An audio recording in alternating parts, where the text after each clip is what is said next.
À partir de la version 4 de Q6 Designer, l'inventaire contient un nouvel élément qui mérite que l'on s'y arrête. C'est la série d'amplificateurs en réseau CXDQ.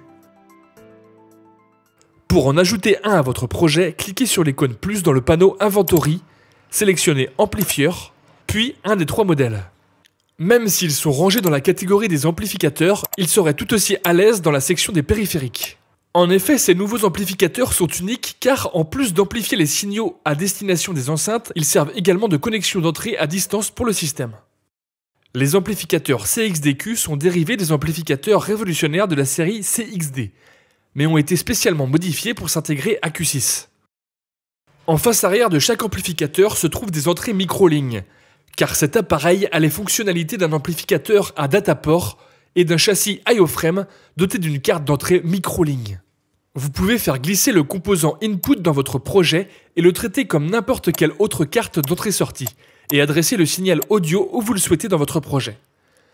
Le bloc amplifieur fonctionne un peu comme une carte de sortie I/O, sauf que ses broches de sortie vont directement à vos enceintes. Son tableau de bord vous offre les mêmes informations de surveillance et commandes que pour un amplificateur à dataport QSC, plus quelques autres boutons verrouillant les commandes de la face avant de l'appareil. Ces appareils ont quelques autres composants en commun avec les châssis I/O-Frame, dont la possibilité d'activer l'alimentation fantôme pour n'importe lequel de vos canaux. Et ils ont aussi leur propre terminal GPIO. Les 3 modèles d'amplificateurs CXDQ ont des puissances différentes, que vous pouvez voir dans l'inventaire.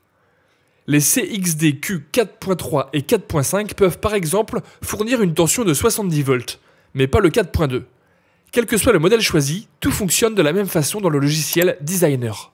Dans leur panneau de propriété, un nouveau champ intitulé Channel Configuration vous permet de combiner les canaux en mode parallèle ou ponter grâce à la flexible amplifier Summing Technology de QSC, que nous connaissons sous le nom Technology Fast. Pour plus d'informations sur la technologie Fast ainsi que sur la série CXD, consultez le cours de formation PLD CXD sur qsctraining.com.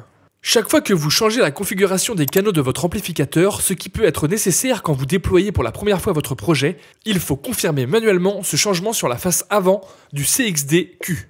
Changer la configuration des canaux coupe également les 4 canaux que vous pouvez rétablir soit en appuyant sur l'interrupteur d'alimentation, soit en sélectionnant ce bouton dans le tableau de bord. Ensuite, vous n'aurez à le faire que si vous rechangez la configuration des canaux. Donc si vous utilisez le Q6 et avez besoin à la fois d'un amplificateur et de quelques entrées situées près de cet amplificateur, le CXDQ est la solution idéale. Merci et à la prochaine fois.